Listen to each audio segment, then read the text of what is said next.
Pada 21 Agustus 1911, lukisan Mona Lisa yang dibuat oleh seniman Renaissance Italia terkenal, Leonardo da Vinci antara tahun 1503 hingga 1506, dicuri di Museum Louvre, Paris. Lukisan itu menghilang selama 2 tahun.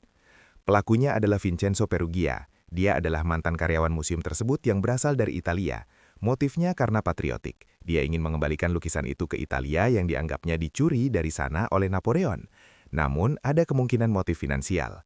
Karena pada tahun 1913, Perugia mencoba menjualnya ke sebuah galeri seni di Florence yang membuatnya ditangkap dan lukisan tersebut kembali ditemukan.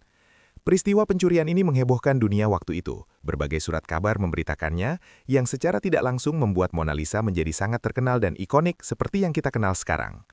Amber Room adalah sebuah ruangan mewah dan indah yang dihiasi panel-panel amber atau fosil getah pohon purba yang membatu, emas, cermin, dan permata yang dijuluki sebagai keajaiban dunia ke-8 karena keindahannya yang luar biasa dan pengerjaannya yang rumit. Ruangan ini dibuat di Prusia dan dihadiahkan ke Rusia pada tahun 1716 untuk mempererat perdamaian. Pada Perang Dunia II, ruangan ini dijarah oleh Nazi, dibongkar dan dibawa ke Jerman untuk dipamerkan pada tahun 1941.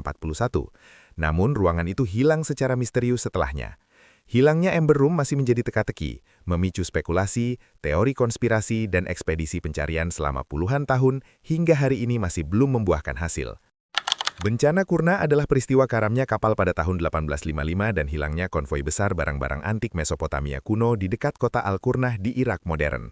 Sebuah konvoi besar yang terdiri dari sebuah kapal kargo dan 4 rakit berangkat dari Mosul menuju Sungai Tigris, menuju Museum Louvre di Paris dan Museum Inggris di London.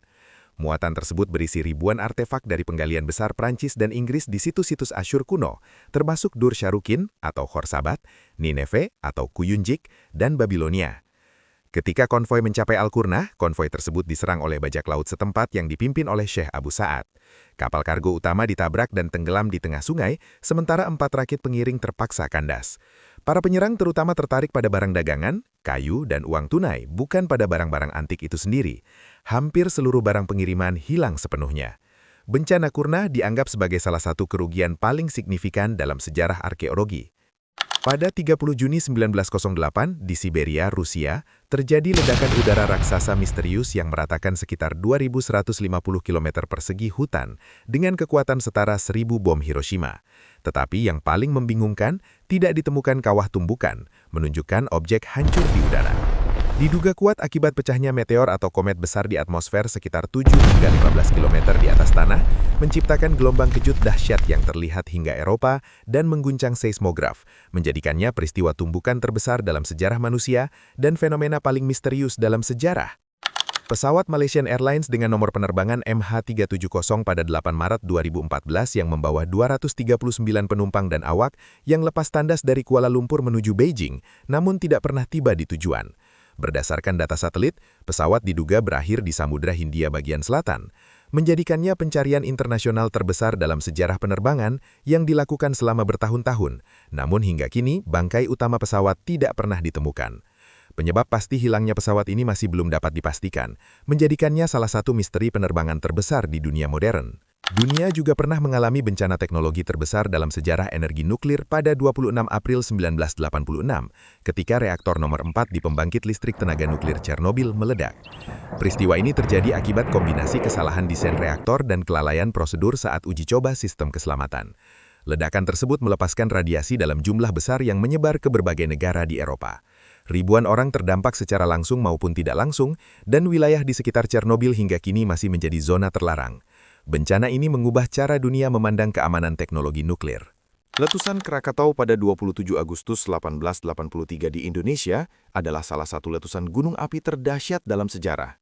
Ledakannya terdengar hingga ribuan kilometer, menciptakan tsunami setinggi 40 meter, menewaskan lebih dari 36.000 orang, dan mengirimkan abu vulkanik ke seluruh dunia yang menyebabkan matahari terbenam aneh serta penurunan suhu global.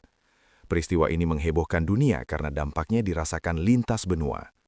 Percobaan Tuskegee, yang dikenal secara resmi sebagai studi sifilis pada pria negro yang tidak diobati, Untreated Syphilis in the Negro Male antara tahun 1932 dan 1972 adalah salah satu peristiwa paling terkenal dan tidak etis dalam sejarah penelitian medis Amerika Serikat. Kasus ini mengejutkan dunia setelah terbongkar karena melanggar etika kemanusiaan dan menjadi dasar lahirnya aturan etika penelitian modern. Kebocoran gas beracun di pabrik Union Carbide, India, pada 1984 menyebabkan ribuan orang meninggal dalam satu malam.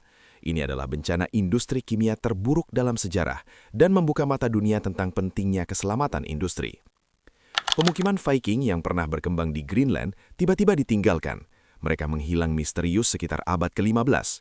Hingga kini, penyebab pastinya belum diketahui. Apakah karena perubahan iklim, konflik, atau kelaparan?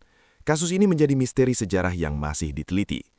Ledakan pesawat ulang-alik Challenger pada 28 Januari 1986 terjadi 73 detik setelah lepas landas akibat kegagalan segel karet atau O-ring pada salah satu pendorong roket padat SRB yang tidak dapat menyegel dengan baik karena suhu dingin ekstrim, menyebabkan gas panas bocor, membakar tangki eksternal, dan akhirnya menyebabkan pesawat hancur, menewaskan ke-7 astronotnya, termasuk guru pertama di luar angkasa Krista McCauley.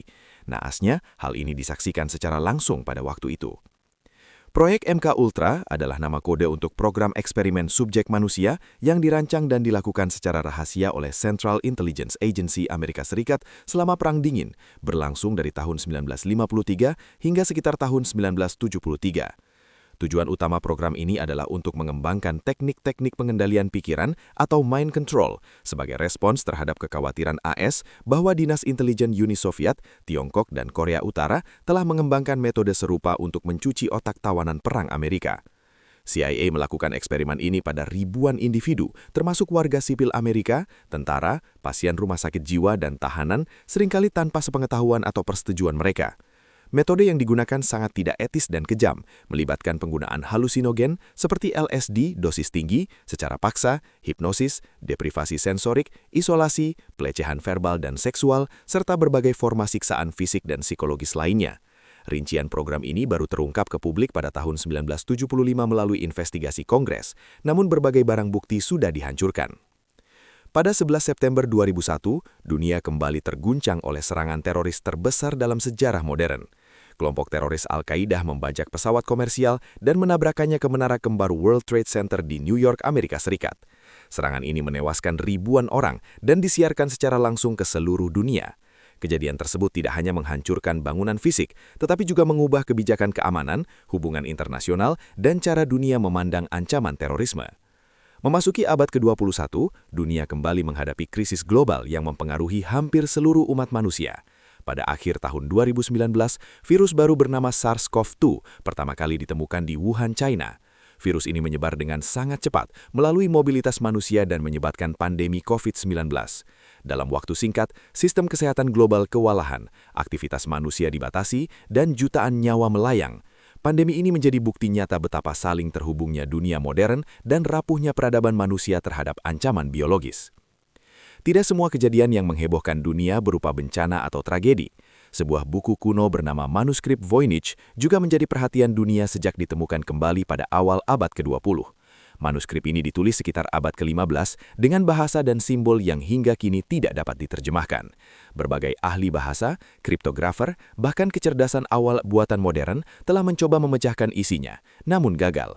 Tujuan dan makna manuskrip ini masih menjadi misteri sejarah yang masih diteliti. Kombinasi gempa megatrust raksasa, magnitudo 9,1 hingga 9,3 yang sangat kuat di bawah laut lepas pantai Sumatera, melepaskan energi masif akibat pergeseran lempeng Indo-Australia dan Eurasia secara tiba-tiba, menghasilkan gelombang tsunami dahsyat setinggi puluhan meter yang menyebar ke 14 negara di Samudra Hindia, yang menewaskan lebih dari 230.000 orang di berbagai negara, menyebabkan kehancuran masif dan menjadi bencana kemanusiaan terbesar yang memicu respons bantuan internasional besar-besaran. Kejadian ini mengubah sistem peringatan dini tsunami secara global. Proyek Manhattan adalah program rahasia selama Perang Dunia II yang dipimpin Amerika Serikat, bekerja sama dengan Inggris dan Kanada, untuk mengembangkan senjata nuklir, bom atom, pertama di dunia, melibatkan ilmuwan ternama seperti J. Robert Oppenheimer, dan berhasil menciptakan bom atom yang kemudian digunakan untuk mengakhiri perang, menandai awal era nuklir. Proyek ini merupakan salah satu proyek ilmiah dan industri terbesar dalam sejarah, menggabungkan sains, teknologi, dan militer dengan skala yang belum pernah terjadi sebelumnya. Semua kejadian ini menunjukkan bahwa dunia tidak hanya dipenuhi jawaban, tetapi juga misteri, kesalahan, dan peristiwa tak terduga yang membentuk sejarah manusia. Dari fenomena alam hingga ulah manusia, setiap kejadian meninggalkan pelajaran tentang keterbatasan pengetahuan, kekuatan alam, dan dampak besar dari setiap keputusan yang diambil. Terima kasih sudah menonton video ini, dan sampai jumpa di video selanjutnya.